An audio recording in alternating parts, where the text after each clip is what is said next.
Hi guys, welcome back to another video. We're just going to be doing another quick bit of work on the Chinese quad bike. This is a 200cc Honda clone. Not that that makes a lot of difference, but sometimes when you're hunting for parts, that kind of indicates the size of the bike. It's really hard to specify because there's pretty much no names or badges on this thing anywhere. Anyway, today it's the front wheel bearings. One of them is gone. I've replaced the wheel bearings in the back axle before, linked to the video above so you can see how I did that.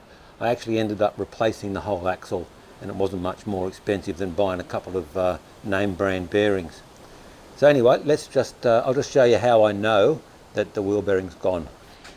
I've just got the front of the bike up on a block of wood, that way the front wheel's off the ground, and I've just chocked the back wheels so it won't roll away on me as I'm mucking around. Not that it's going to kill me, but still, you don't want to injure yourself just for fun. Now you can see this wheel's got a bit of a wobble to it. A little bit hard to tell, but you can see it moving there. That shouldn't be there. That's in the bearing itself. And if I hold my mic down close to the wheel, if you can hear it over the wind noise outside. You can hear it rumbling away there. It's not supposed to do that. If it's not quiet, it means you've got too much free play in the bearing. I'll just show you the other side, just so you get an idea of the difference. Still a little bit of noise, but it's much quieter.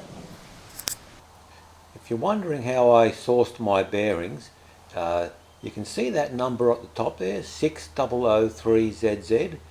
That's a standard code for sizing these bearings. You should be able to see that on the bike or take it off, toddle on down to your local bearing supplier. I think I found these on eBay somewhere. Measure the outside diameter and the inside diameter and the thickness, and that way you'll be able to confirm you're getting the right ones. But that code should be enough to specify the exact bearing that you need. Sorry about the autofocus, but you get the idea. Okay, we'll just get that wiper seal out of there. I have bought some replacements, so it doesn't matter if I mangle that one. It'll come out easy. So that other little thing was a spacer.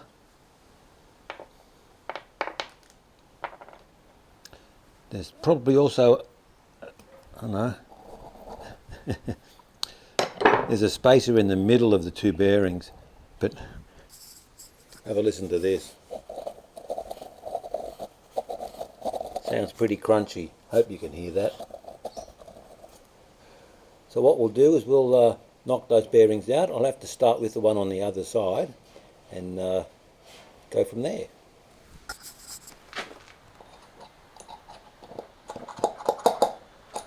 This is just a tapered pin. You can use whatever you've got. It's got a fairly square edge on it. The other end's got a big radius, but this end's got a fairly square edge. So I should be able to use that to go down the inside of the hole and catch on the bearing on the other side. So we'll go a fair way in. And I think that's the edge of the bearing on the other side. Doesn't matter if we damage these bearings because they're already damaged. All I don't want to do is damage the surface of the wheel hub where these bearings are pushed into. So you sort of feel your way down.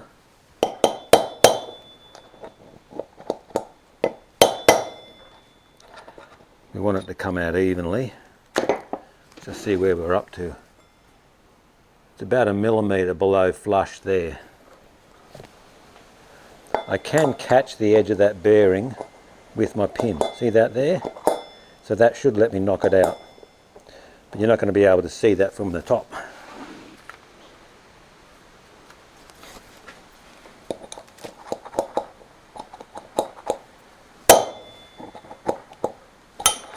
Oh.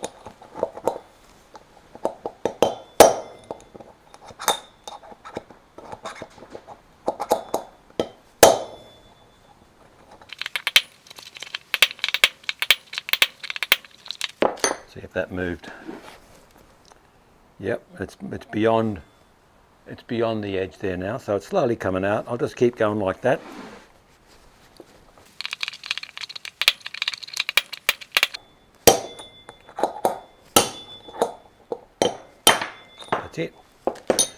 That's all there is to getting those out. So that's the bearing.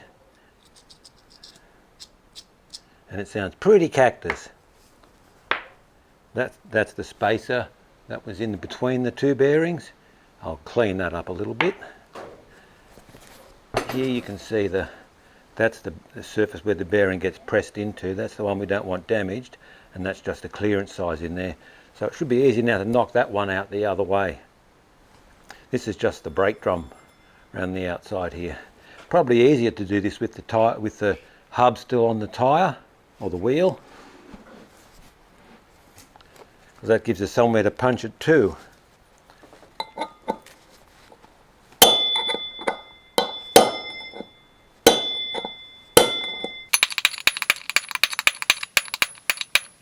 Let's just see how we're going. So it's crooked, so I need to give it a fair bit of a whack on this side, away from me.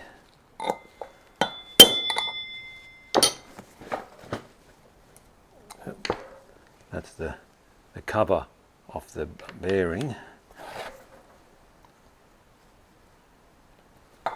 Again, on the side away from me. See how that looks now.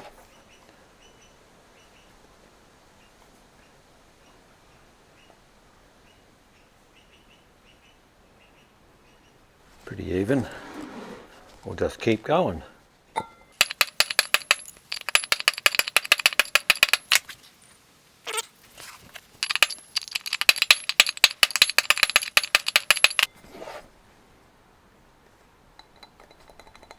It's really cactus.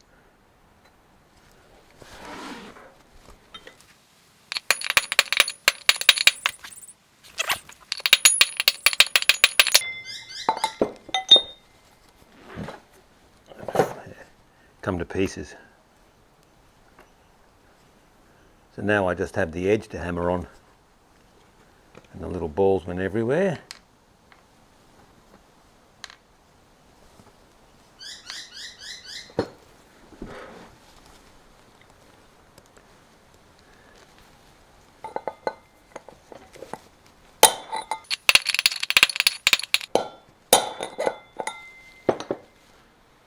Might need to sharpen up my pin a bit. It's got a bit of a mushroom to it now.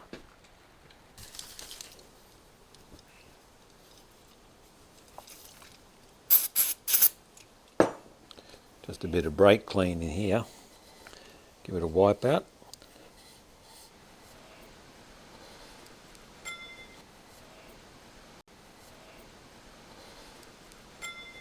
Just got that one clean.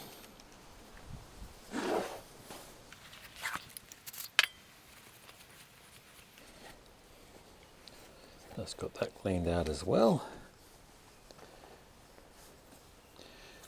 Generally speaking, what you want to do is you need to hammer it in or tap it in along the outer ridge there. You don't want to be hammering on the inner race, because that just puts a million dents in the little groove that I showed you inside before. What most people seem to do is find a socket that's just a little bit smaller than the outside diameter here. For me, the one I found in my set was an inch. So, and that'll go in there and not touch the sides. So what I can do is, these are the same either way up, so it doesn't matter which way I put them in. Wonder if both sides have got the lettering on it. I think I can see the lettering here, so I'll put that side out. So we'll just line that up there like that. It just sit there, and we'll lightly tap it in. Not wanting to block you with my hand. I'm generally a left-handed hammerer. It's not much more complicated than that.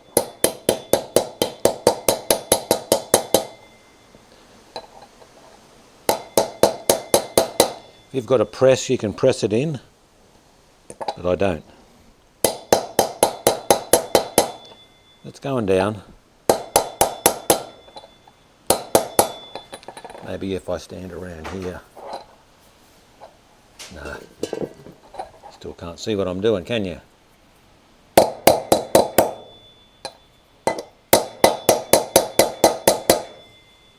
Getting there.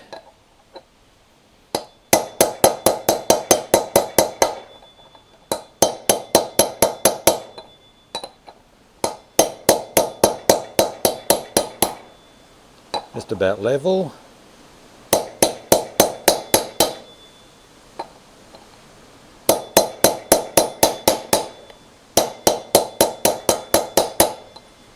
And you'll hear it hit the bottom of the hole.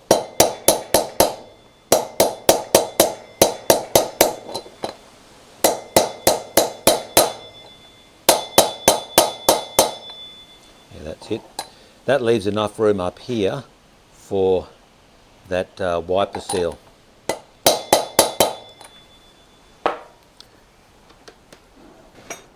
Turn him over.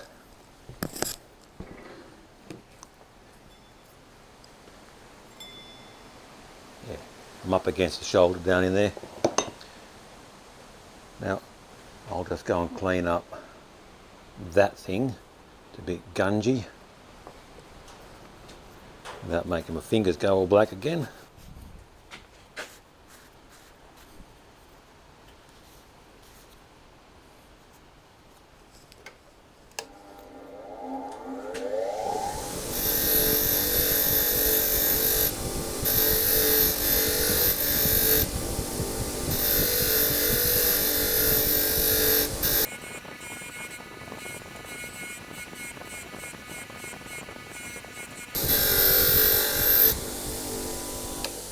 That's probably about as good as that gets.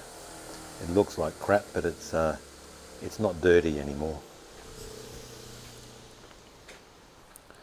So that thing goes down in there. We're going to line that up with the axle later on. We get another new bearing out. We won't put the old one back in. Those little numbers are on both sides now that I've got my glasses on. Now I can tap left-handed because I've got the camera on the other side. Have I forgotten anything? No. Just got to make sure you don't forget to put that little spacer down the middle.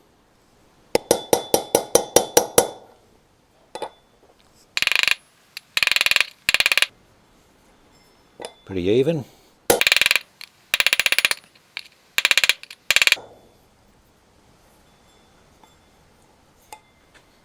That's up against that spacer now. So I'll stop tapping.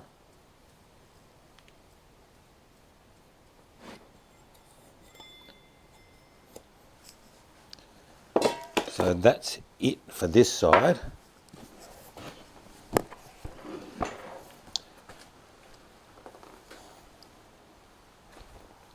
Now this little spacer goes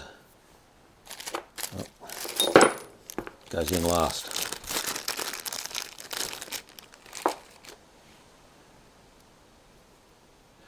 This has got a lip on the inside and on the outside, and I'm pretty sure it was up that way with the flat side out. So there's a little lip there and a big lip on this side. That spring and stuff goes downwards.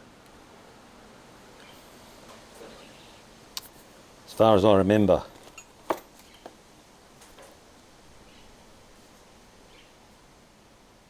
Please stand by. It does go that side up. I just checked on the other side on the bike. So the same deal, we'll just tap that one in. Should go in easily.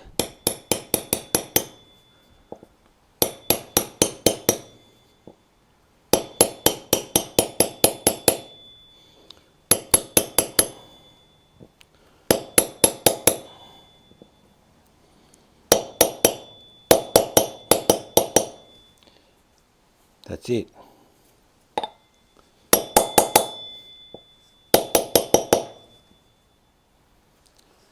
And then that little spacer, also cleaned up. Goes in there first, or it's a different size. I think the seal might be a different size. because there's no room for that in there. Where's the one I took out? Yeah, I'd say that one is doesn't need this little spacer. That would just be to fill up the gap, so I'm not going to worry about it. That'll just go in there.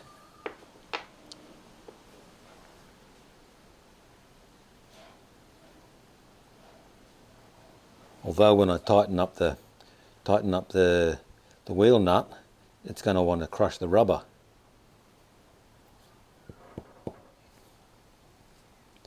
Otherwise it'll just be against that. I'll see how it looks when I put it on. Maybe I need it, maybe I don't. Back to the bike.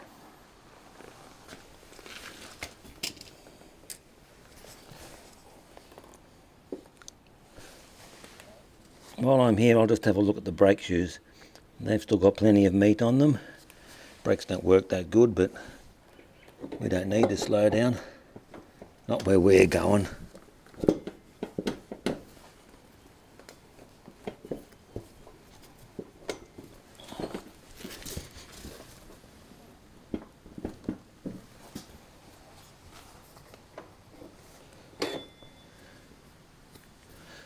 Not sure why that doesn't want to go on there. Maybe that little tube inside there is not quite lined up in the middle.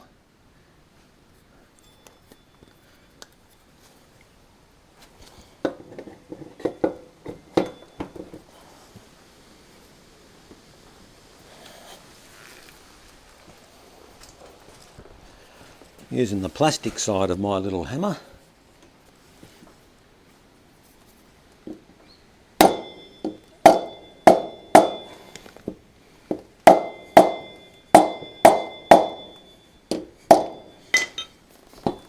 That's got it. Yeah, that's all the way on now.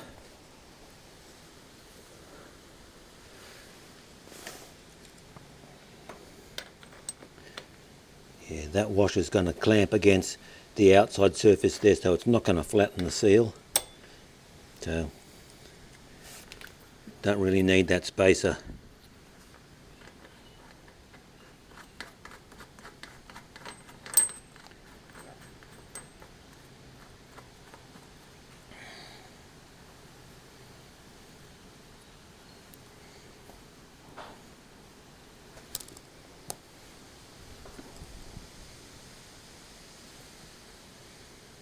It's a bit funny. The split pin's way out here. I'll see if I can show you. I might need to find another washer to go underneath there. You see the split pin is clear of the castle nut, so it's not going to hold anything. I need to get the nut to come out further. So I'll go and find another washer, but I think you get the idea. That's how you put it back together, and maybe I'll fit in a test run once I've got that all done.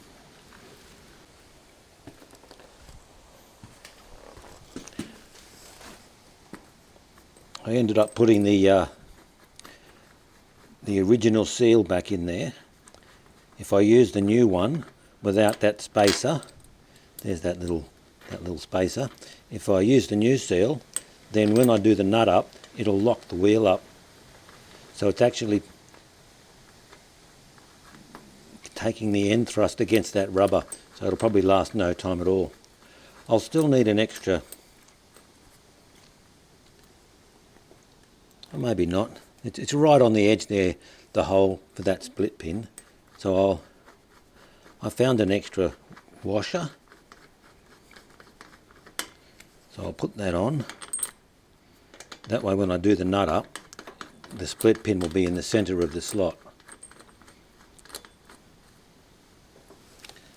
So all I need to do is line it up with a hole.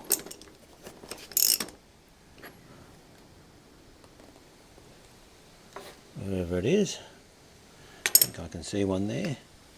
That spins nice now. There's no play at all, just in the steering, which I'll have to address one day. Have we got a...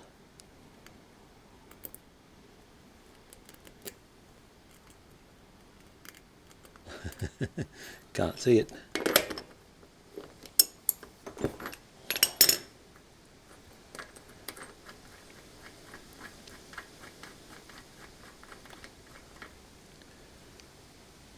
Holes in about 10 past.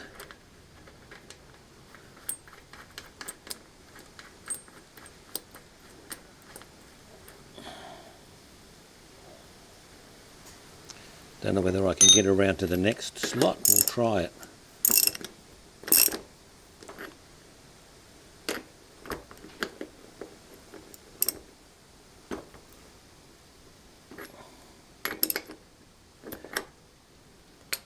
There.